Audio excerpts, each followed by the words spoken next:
Kuya, kuya, ano yan? Bakit walang laman? Natural, walang laman.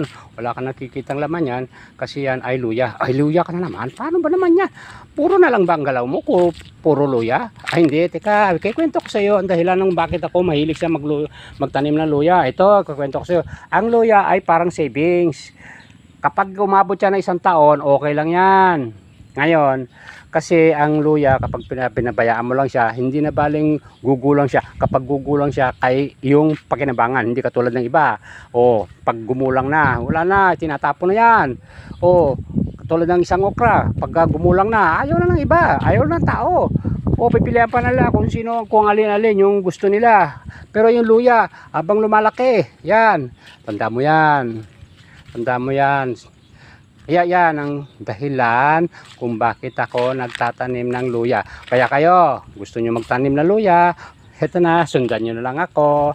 Sundan nyo lahat ng galaw ko. So, thank you, thank you. Ayan, oh, overview. Overview tayo. Overview muna. Ay, overview. Ayan. Ang plating na yan ay wala pang nakikitang laman kasi nga ang binhi ko dyan ay yung galing sa tindahan na yung hindi na nagtitinda.